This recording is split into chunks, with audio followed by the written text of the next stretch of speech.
Hello, everybody, and welcome to another episode of the Greyscalegorilla podcast. Hope you're doing well today. Today we have Chad Ashley with us. How you doing, Chad? Doing good. Doing good. And Chris Schmidt. How was Game of Thrones, man? It was fun. Don't need to get into it. It's more complicated. Fine. I heard you were up late watching this thing. Too late.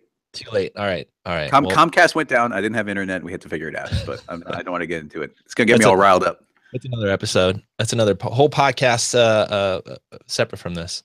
Hope everyone's day is going well. Happy Monday out there to everyone listening. We're gonna go through a little bit of Greyscalegorilla news here, a little bit of updates to the render wars, and we're gonna get to our main topic today. So let's get going. What's been going on in the news these days?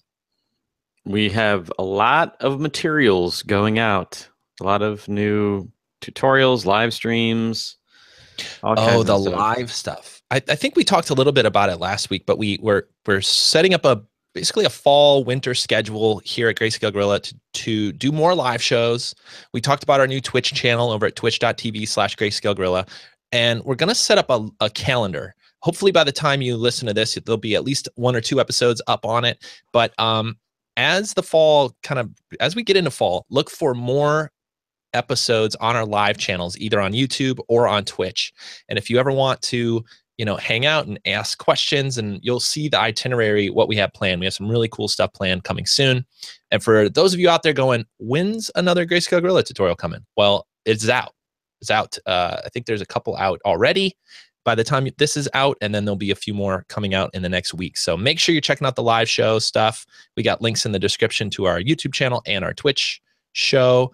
Thanks for the reminder. That's big. We got some Arnold stuff from you, right, Chad? Yeah, I got a couple of Arnold streams. I'm liking the streaming stuff. It's kind of fun to I don't know, the format is exciting because it's a little bit looser. You can kind of cover the tutorial and then circle back and answer questions directly, which I like a lot. I think it's definitely a cool format. People seem to dig it. And we're aiming for like 2 different flavors of these, right? Where we've got our more maybe scheduled, pre-planned ones where we want to have things figured out and maybe a little more practiced than what we're going to be talking about. And then we're planning on just kind of any time of day. If we're suddenly struck by some inspiration or we found some cool thing and we just want to show it off while we're working on it, we might just be popping on at who knows what time and a little more off the cuff, just kind of hanging out with people. Yeah, it's a good way to say it. I think, as Greyscalegorilla grows, we have artists from all different levels of 3D out there. And we know that many of you are still getting started. You're still answering some of the basic questions. And I think, frankly, we have so many years of those types of tutorials out there to get you up and running. We got our intro series. But what I think we're trying to focus on are, at least for the rest of the year, are a little bit, some more advanced stuff to try to get you guys like up to the next level in 3D. But then also, like you said, Chris, we want to make sure we're still delivering that, like, hey, we're learning too, and we want to learn in front of you. So sometimes when there's like a new thing that pops out, or I know Chad did one about some new features in Arnold that are brand new, and he's just learning now. So we want to do that transition between us learning stuff and you and us showing you this new stuff as fast as possible. And live is by far the best way to do that. So definitely look for both flavors into the future. It's a good way to put it there, Chris. Render wars. There's some big news going on in the render universe. What, I don't get any sound effects, guys? Come on. Oh, we need recording. That's good. I'll take that one. Pew, pew. You get whoa! There's like guns now. I don't know. That's more of like a hip hop air horn. Yeah. Yeah, that's about right. That's a very different vibe for render wars. Yeah, totally. I don't know how it kind of went there. All right, so the big news is, and if you probably already know this, but if you don't, I'll catch you up. So the big news is that Chaos Group, the makers of V-Ray, bought or acquired, or are calling it more of like a, I don't know if they're calling it an acquisition. I don't know what they're calling it, but they now have Corona. So Corona is now part of the Chaos Group family. And that's a pretty big deal to those people out there that use Corona, because I think it's personally, I think it's a good move for Chaos Group. I think Corona is a fantastic renderer, but it's definitely probably, I'm guessing, been eating into Chaos Group's architectural visualization market pretty steadily over the last couple of years, because I've just seen some really phenomenal things being done in that space using Corona. And so I think Chaos Group saw an alignment between the not only the audience that Corona has, but also their values as a company and what they're all about. And so they saw this company that was very similar to them. So instead of buying them and shutting Corona down, they're getting Corona, and they're going to continue to develop it as its own thing and sort of share knowledge between the Chaos Group and V-Ray with Corona and vice versa. So I think it's a good thing for the ArcViz artists out there that do a lot of architectural visualization. Man, can't say that word. But yeah, if you were a rapper, Chad, that would have just flowed right out. But see, this is why you need the air horn. Dude, I totally need that. I need somebody walking around behind me with that all day. That won't be annoying. So that's pretty cool. And just, a lot of people ask me on the forums and on our own comments why I don't talk about Corona. And it's not because I think Corona is a bad renderer. It's just not the market that I am in. I am in the motion design market. And that is more of like an architectural visualization tool. I think that it's probably, some people are probably using it for motion design. That's great. Perfect. But I'm not really going to look at it seriously or start to even learn it seriously until I see that it's really gaining steam in the motion design industry. If it starts getting picked up by motion design studios and start building steam in that way, I'll definitely take a look at it. But right now, it's just a little bit outside of where I'm focused. So just clearing that up. Yeah, your article got a ton of comments and attention, and I think it's really helping people that are confused by all this render war stuff. So keep bringing your questions, because the questions on the YouTube stuff and on the article have been really I've been learning a lot personally just by reading through that stuff. So if you guys have more detailed questions on these render wars, make sure you check out Chad's article labeled, what's it called again? I got to put this up on the show notes here. It's called, what renderer should you be using in Cinema 4D? There you go. But bam, take the quiz at the end. Yeah, and all these show notes are available here on YouTube if you're watching on the video, and there's also if you're listening on iTunes, should be some show notes as well with all the links. So definitely check that out. What else is coming up? We got working on half res. For those half res, man. Yeah, for those of you who have half res tickets, we're gonna be sending out an email very soon to let you know what the schedule is, and so keep an eye open for that.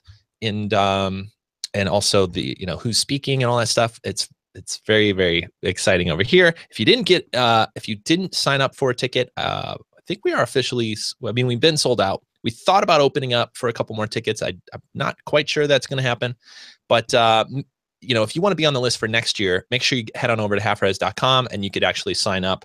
Then you'll be on the waiting list for next year, and you'll get the email when we open for more tickets. So we're excited for half res. Over here, that's coming up in what, 2 weeks? 2 weeks from Wednesday. Oh man. Yo, that's close. I know, it's intimidating. I don't do a lot of paperwork type things or phone calls and like pushing buttons and talking to vendors and doing stuff. And when half res comes around, like I'm on all these phone calls. I've got 6 different Slack conversations going on. I'm emailing back and forth between people, making sure things are coming. It's such a different world. My brain is not built for that. It's kind of exciting, but like my brain is not built for that. If I had to do that all the time, I would not survive. Well, you always do a good job every year. It's always one of my favorite events, and I'm excited to get there and see everybody. It's always one of my most favorites. We're all going to be there, half res. And again, if you don't have the ticket, make sure you signed up over at halfres.com so you can see us next year. Come on by. Super fun. I've already been starting conversations for next year's half res, just so you know how crazy things are. Wow. That's Dude, nuts. You know, Can't big believe year. it's that soon. The summer's just gotten away from me. Yeah, that is getting dangerous out there with the weather. Well, let's see here. We got our main topic. And before we get to that, I wanted to tell you guys about our sponsor of the Greyscalegorilla podcast. It is Maxon 3D. I really appreciate it, as always, to get a sponsor like them, especially when we have such history with them and, of course, love Cinema 4D. So they wanted me to tell you about the promotion that actually it ends this Thursday. If you're listening in August, it ends August 31st. And it is this: if you go get a new version of Cinema 4D, or if you have an older version that you haven't updated in a while and you want to update it, do it before August 31st. And you're going to get R19 when it comes out for free. So go buy a new version of R18, and as soon as R19 ships, usually in September, you'll get it in your inbox. You could use it, download it, start using it right away. So it's the best time to get a new version of Cinema 4D if you need a new license, or if you're updating an existing or older license. Make sure you check that out. Now, if you haven't updated in a while, they've been adding so much stuff behind the scenes. I know we talked about this last week, but in the last few versions, these are the versions that brought people like Chad into the world of Cinema 4D. So much more robust feature set, the ability, like the takes system that came out 1 or 2 versions ago. Of course, the fracture that came out last year, and they added so much more new fracture stuff in R19. So if you haven't taken a look and you've been sitting on, R14, 15 for a while, now is a perfect time to upgrade. Head on over to gsg.maxon3d.com and you'll see all the offerings there. Don't forget, it's not for MSAs. It's only for upgrading older licenses and getting a new license. And it's ends August 31st. So don't forget to check this out if you're hearing my voice before Thursday. Go check it out. So thanks again, a big thanks to Maxon for sponsoring the Greyscalegorilla podcast. We really appreciate it. So, all right. Yeah. Whistle it up. Pew, pew, pew. Is that what we do? That's where you should save it. What is that sound effect even called? Air horn. Oh, is this an air horn? Let's call it hip hop air horn. Yeah. Pew, pew, pew. That's what's closer to it. I'm going to work on it. Yeah, that's pretty good. But that's for ad reads, right? We do the pew, couple of those. That's a little warning that the ad's coming up. Yep. That's right. That's right. Well, we appreciate it as always. And our main topic, Chris, you want to set this one up? Yeah, I don't have a solid box to put us in, but this is actually a topic that I was wanting to talk about because it's definitely something I struggle with. And it's just kind of social media. Your social media diet, how you take it in, how it's changing, how you specifically deal with being overwhelmed by it. And I was mostly talking about it in the context of incoming social media. Like you're on Facebook and you're seeing your feed, you're on Twitter and you're seeing your feed, your Instagram, just all of this stuff coming at you, and how you guys deal with that and how much attention you pay to it and how much should you pay to it. I think Chad even had it expanded a little bit about, how you're putting it your own out into the world as well. Yeah, so I'm not exactly sure what part to start with. How much does the individual contribute to the overall noise, right? And what's the benefit from it too? There might be a discussion in there as well. I think, Chad, you brought that up to also kind of skew it towards, the professionals out there that are trying to get the word out about what they're doing. And so maybe there's a little bit of both. There's, how do you involve yourself in the conception of social media, but also how do you use things like social media, which is very powerful, to get the word out about things that you think can help people. So it's kind of it's definitely a big topic, but it's a big one.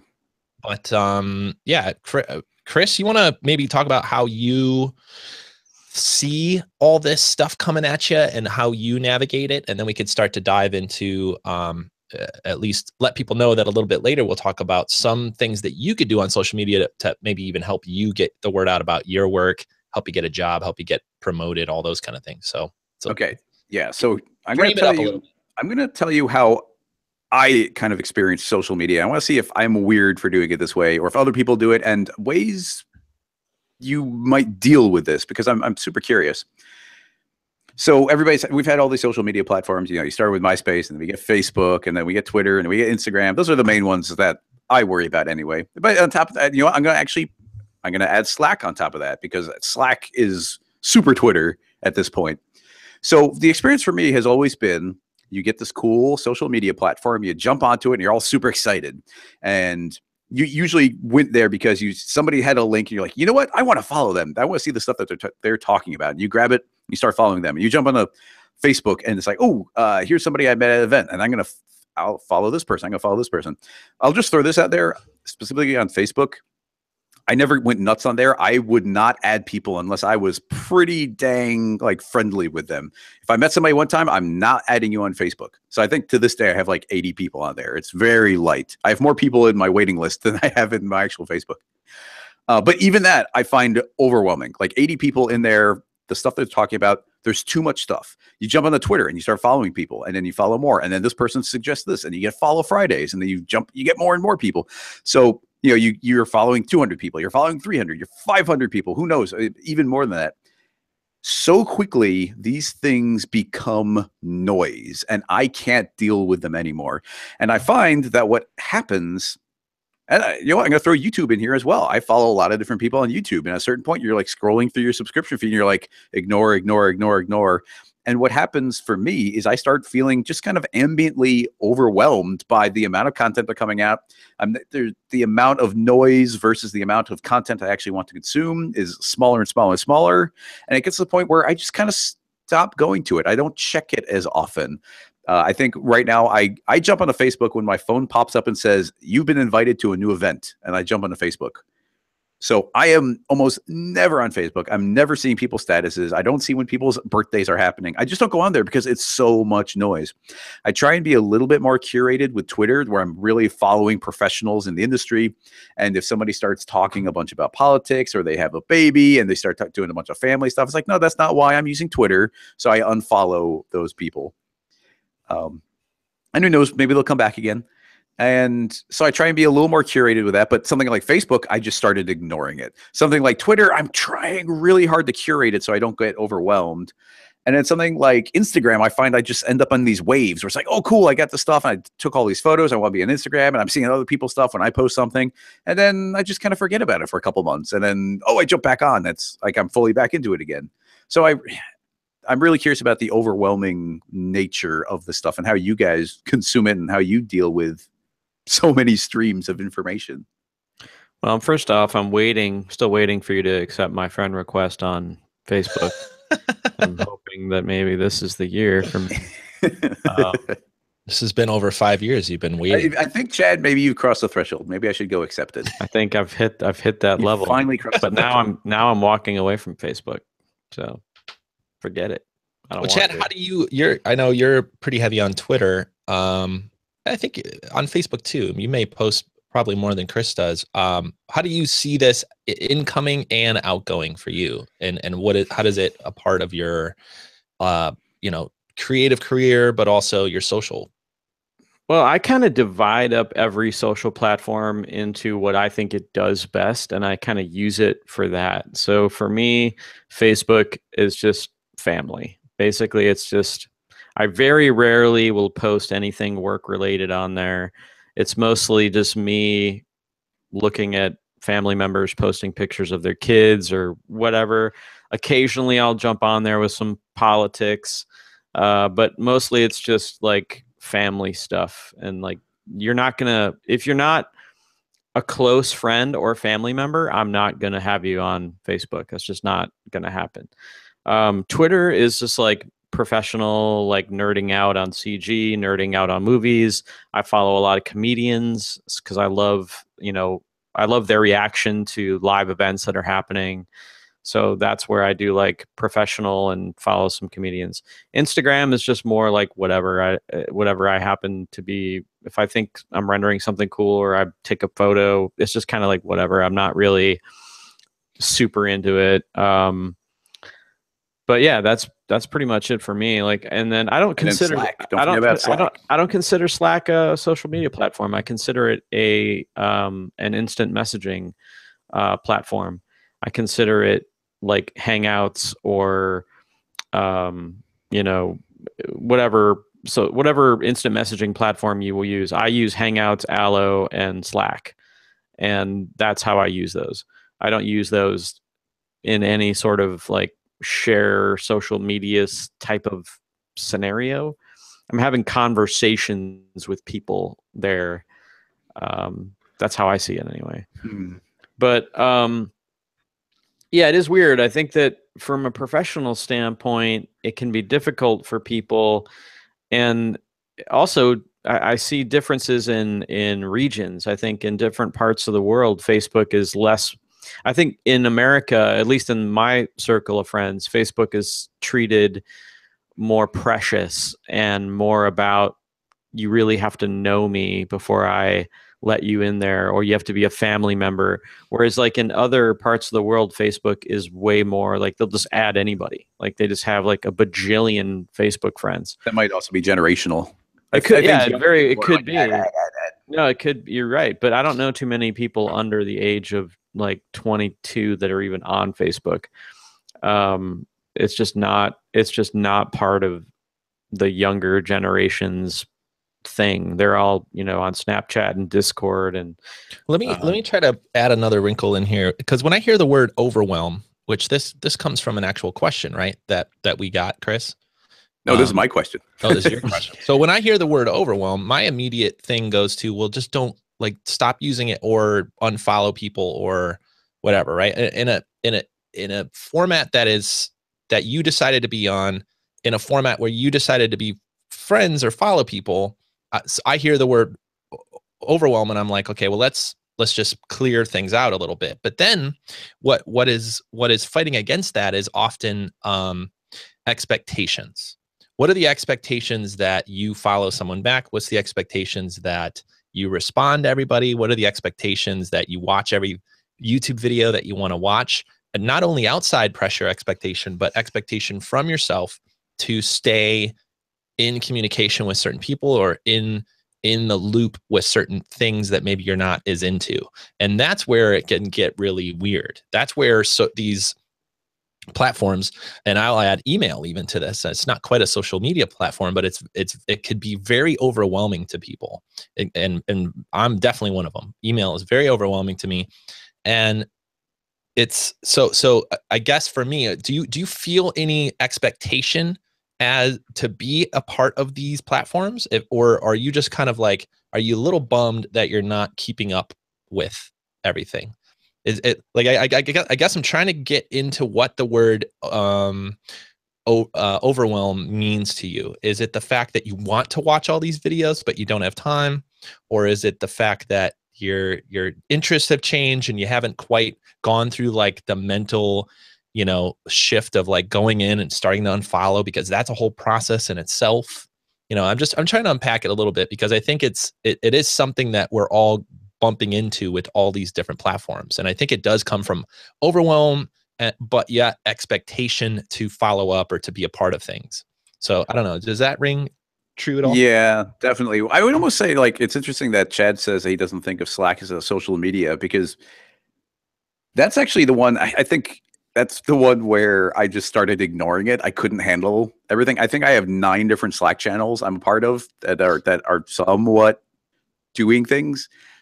And there's the big motion design Slack. And that was kind of the first big one. That's the one that's like, oh, I should check out this Slack thing.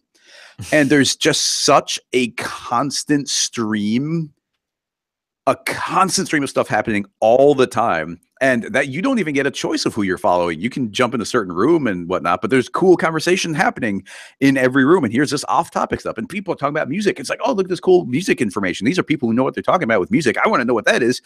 And it gets to be so much.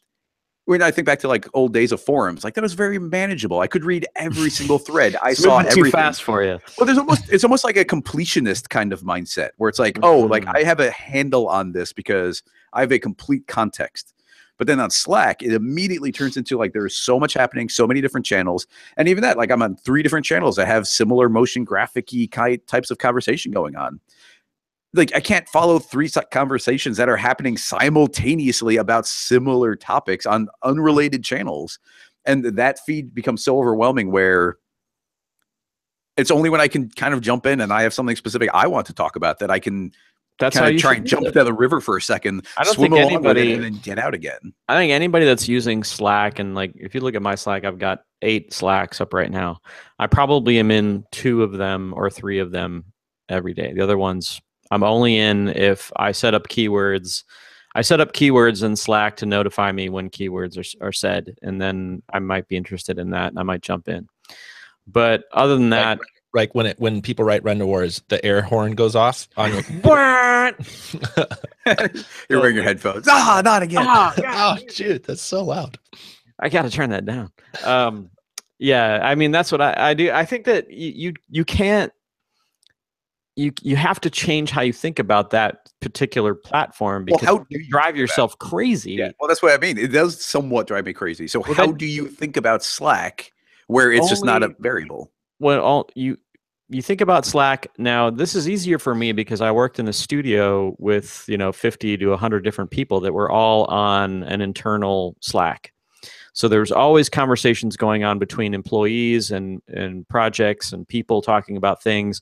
So it was very much just a constant stream of stuff happening. And you just you dive into the stream when you have time, and you paddle down the stream and you talk to people and you say, all right, cool, I got to get back out. I got to go do something. Then you get out of the boat and you go do your thing.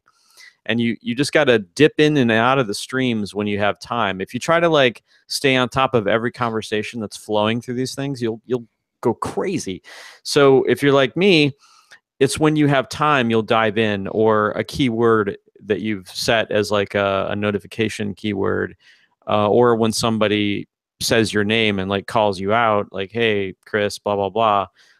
Otherwise, I do that. And then I turn notifications off on all of them so that I don't constantly hear that bang or whatever the sound it is. Yeah, because that'll drive you crazy. And so you just got to treat it like it's like the Matrix code going up and down constantly. And sometimes you have time to look at it and see what is he kicking somebody's ass with kung fu, or what's he doing, and then you just ignore it. But yeah, don't think about it like that, because yeah, that would be overwhelming. I could see people thinking oh, I gotta constantly be on top of all these conversations. And it's okay if in Slack there's a little dot, meaning that you're not up to date. That's okay. You don't have to be up to date. Okay. I know even if you guys don't, I know that there's lots of people like me. When you look at your home screen on your iPhone or whatever, and it has a little dot or a little number, you're like, I need to get rid of that number. Turn all those off. Number. Rule number 1 is turn all that off. You gotta go in. Dude, can you turn that off? Oh yeah, absolutely. Oh my God. Okay, that might change everything. Off, turn the number off. Turn everything off, because you need to be. Don't let an app control you, dude. Right now, my Facebook says I have 60 notifications. No wonder. No, you need that. Yeah, that is for me. That step 0 is no notifications. And that's that has to be first part, because if not, you're gonna have that completionist collect them all feeling every time you look at it. Same with email, by the way. I turn it all off, and then I try to be more structured with when I check certain things and what I do in certain things. So like Chad said, Facebook is if we've hugged, there's a chance we could be Facebook people. That's kind of the thing. If we're hugs or family members, and that's my hug group. Then you got Twitter. Then you got Twitter, which is I think not. I read more Twitter than I interact on it. I don't really say too much on it, but I like the conversations that happen, and I like the fact that I can answer things more. That's more fun to me than saying things on Twitter. It's just the fact that I can reply to questions and reply. I do more responses than I do anything. So that's just kind of that channel is to ask me a question if you don't know me and you're not on Facebook, because I'm not good with email. So I just push everything to Twitter. You want to talk to me, bug me on Twitter. Then you have, you mentioned some of the other ones. But those to me are, without mentioning each individual one, I think it just comes down to figuring out, for me at least, what channel it is in my head. And when I'm in that channel, when I'm in that mode, I go in there and I catch up. So a lot of my friends aren't on Facebook to catch up with. They're on Instagram. So I watch all the stories and I catch up with my friends that do have kids and have, living in different parts of the country and parts of the world. That's how I kind of manage this overwhelm, is like, that's my catch up. I don't participate a ton. I don't put out a lot of media, out. It's more about consumption to me. And I hope to just kind of get the gist of what everyone's up to. And so, yeah, so like maybe with all that, it's, we turn this into maybe a little bit more of a professional thing of like, so a lot of what we talked about is personal and family and all that kind of stuff. Professional wise, Greyscalegorilla as a company, we use social media in a much different way than we all do personally. And so in that way, I wonder, do you guys think of that in a different way as far as when we put out, the reason, let me back up. The reason I want to bring this up is because I think there's a lot of artists out there that want to get the word out about what they're doing. And social media is one of the best ways to do that. And I wonder if there's some things we can mention that have been successful in our past that might be able to help another artist out there that's trying to get the word out about their work or their freelance or their business too. Yeah, that's a different, like, I've seen a lot of smaller studios make the mistake of thinking that posting or having a social media presence is going to affect their business and their ability to get work. Get clients via a tweet. And it doesn't really work that way, especially if they're pandering or pandering is the wrong word. If they're targeting their peers and not their clients. So I've seen a lot of like smaller studios that really are kind of figuring it all out.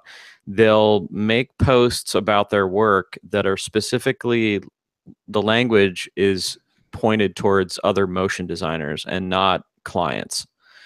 And that's a mistake, because that's just going to get you fanboys or people, to be like, oh, good job, but they're not going to bring you any business.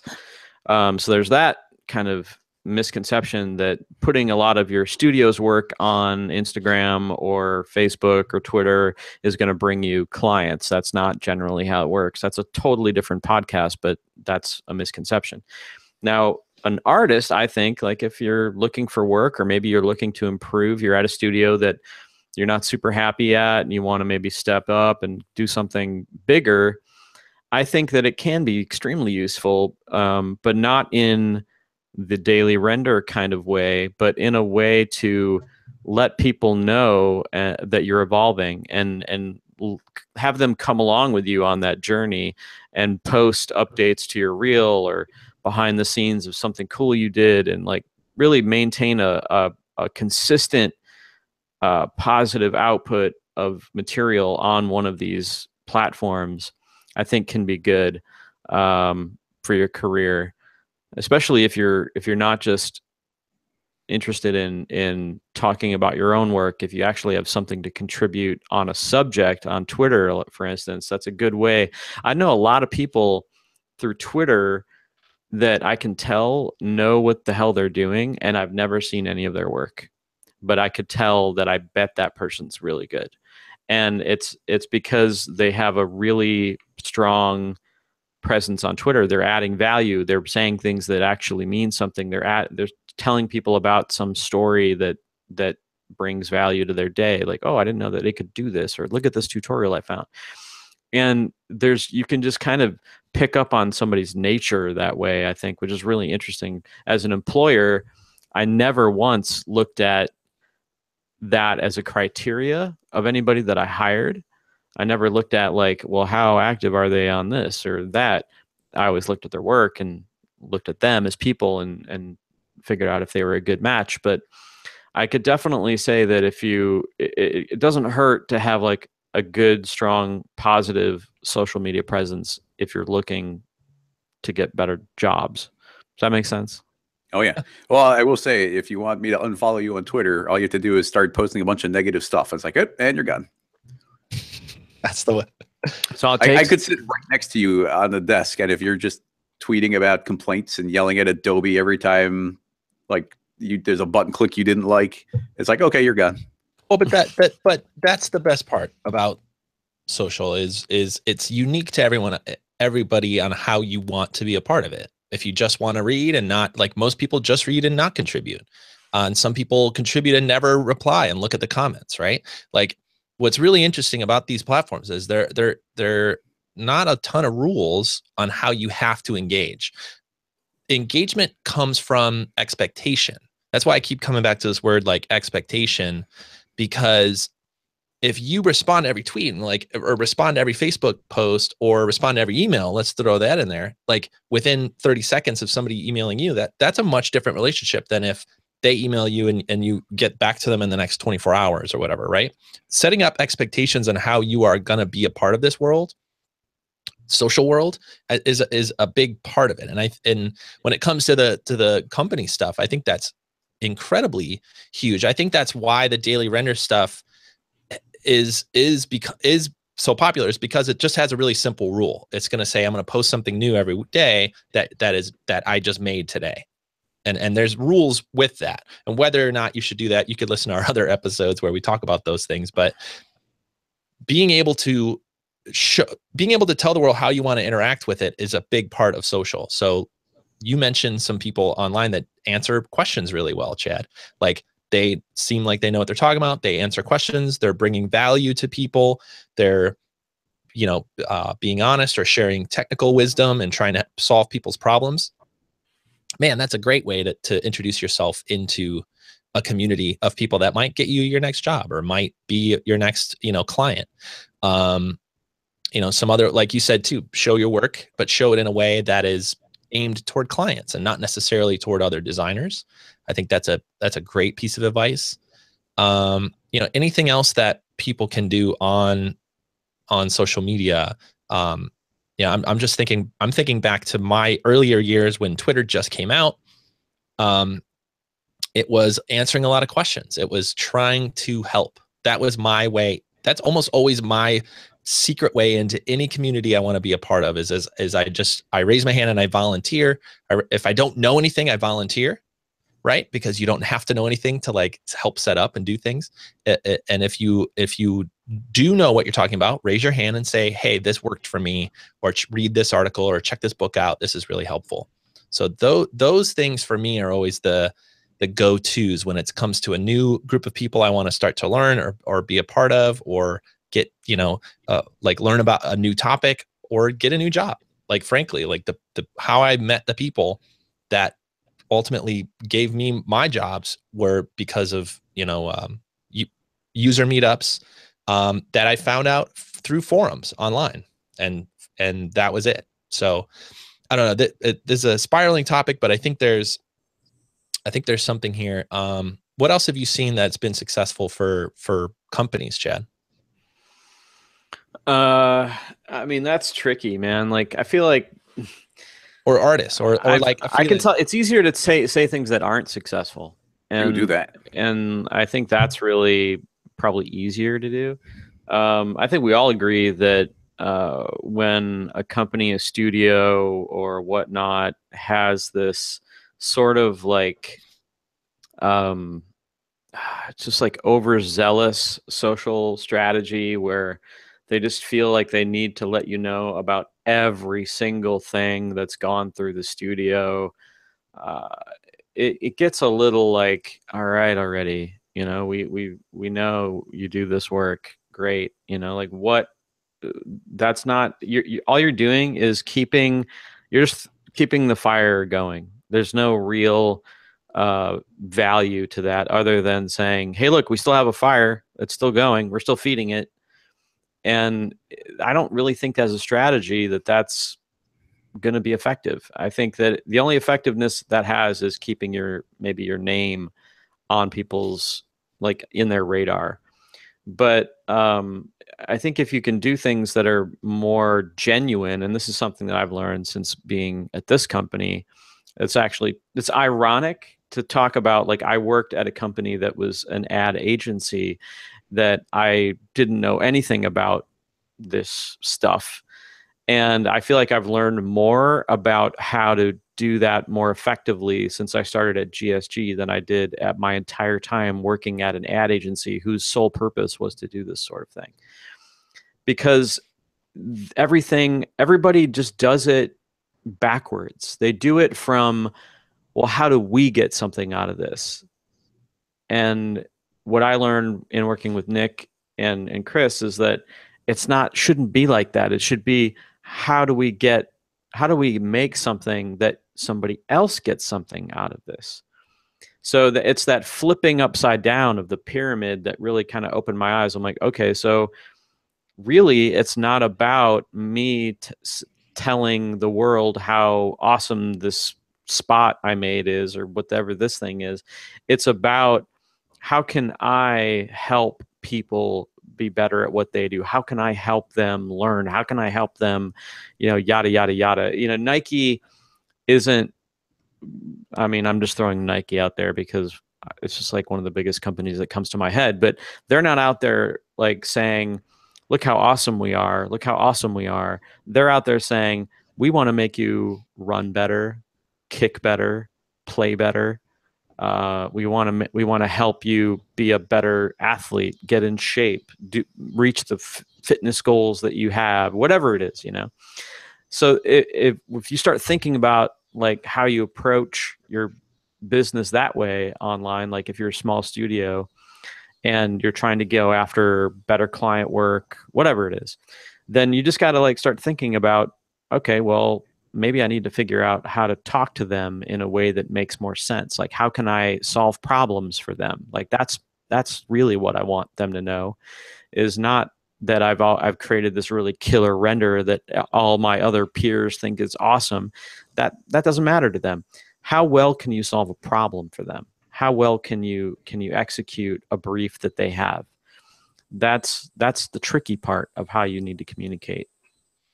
Yeah, in that vein, I wanted to recommend a book that I thought explained parts of this really well. It's called Show Your Work. It's by Austin Kleon, and he also made an excellent book called Steal Like an Artist. I've mentioned probably a couple times around here.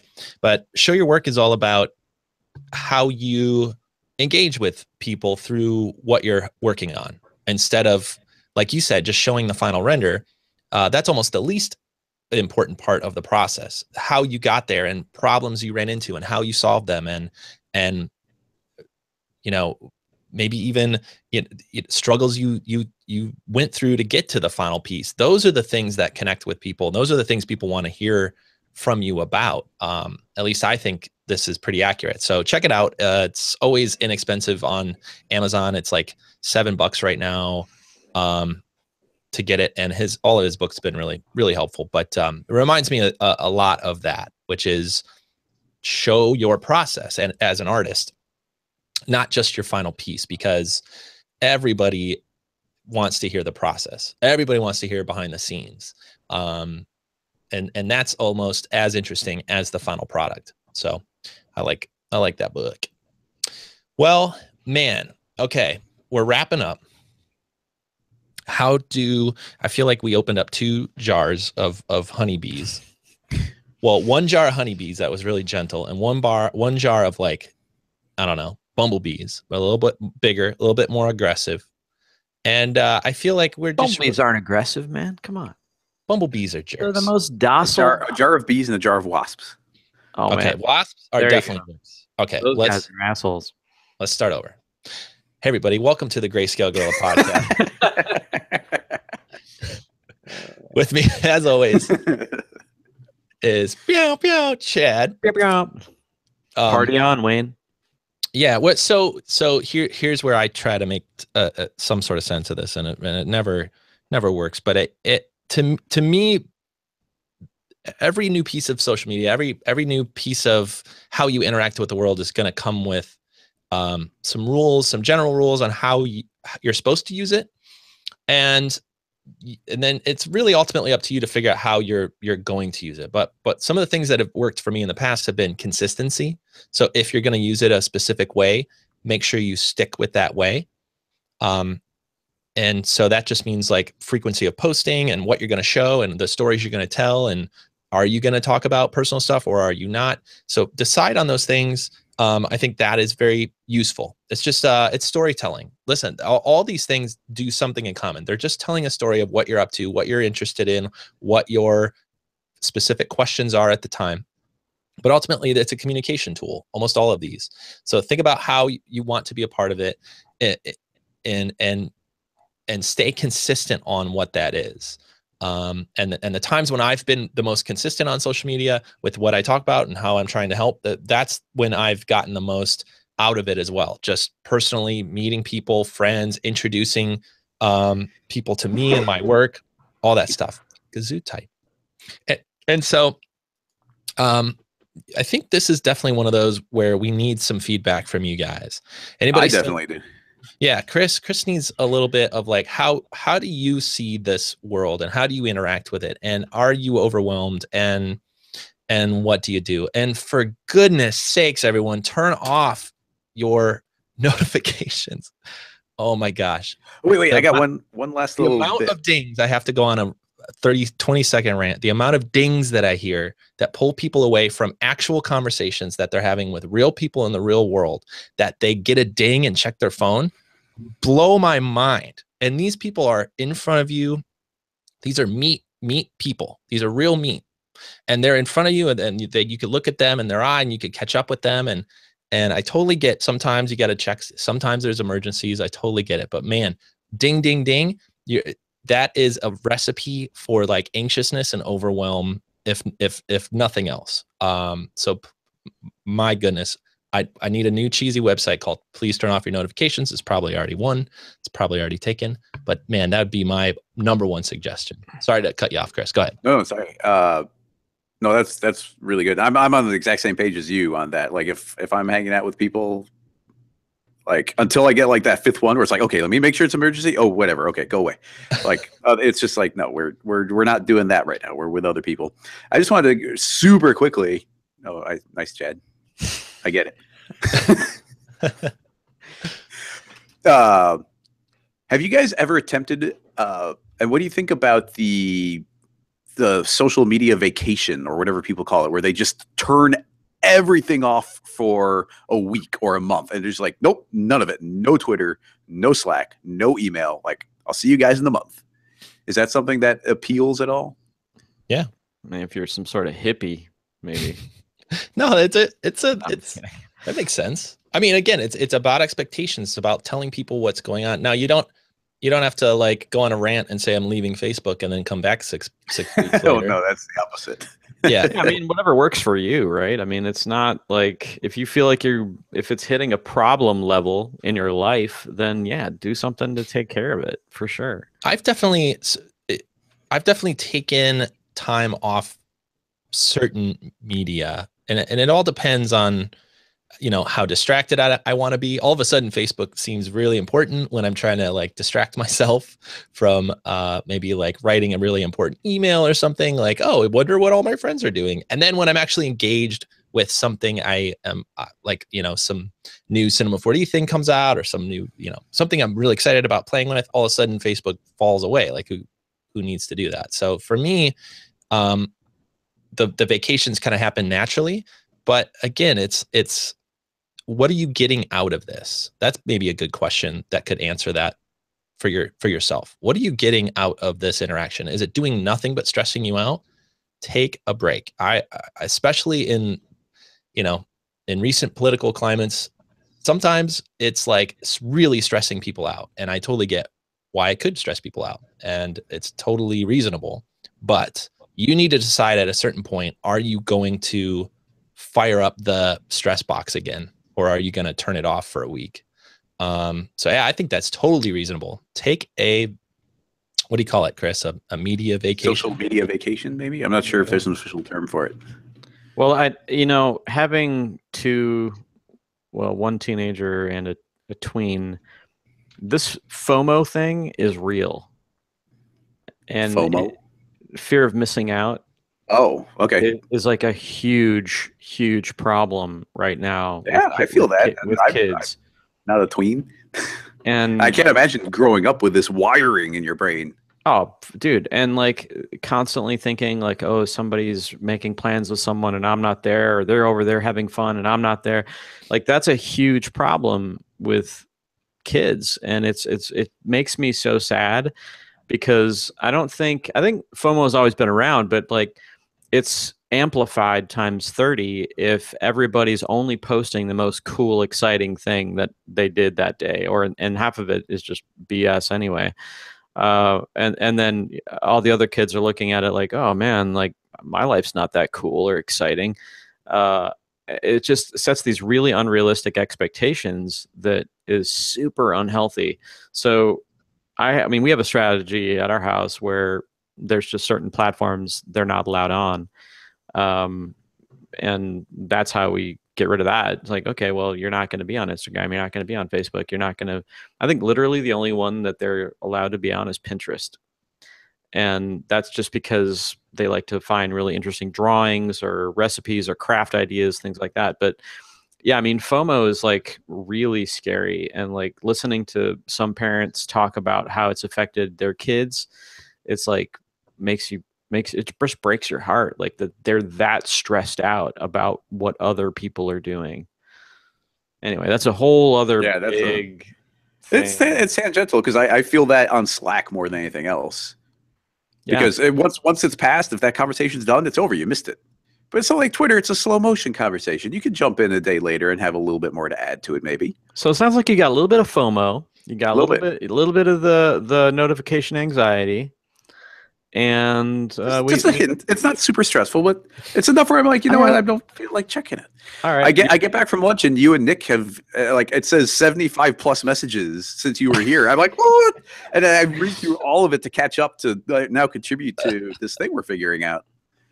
Well, and that's just dealing with you and Nick. Then you go into like the motion design Slack. It's like, whoa. I'm probably the most active on the GSG Connect Slack, and I'm just gonna like plug it real quick. If you're a Greyscalegorilla customer, you have access to GSG Connect Slack, which is an internal customer-only Slack where you get one-on-one time with everybody that also is a customer, but also me and Chris and Nick and everybody. We chime in on there and say hello.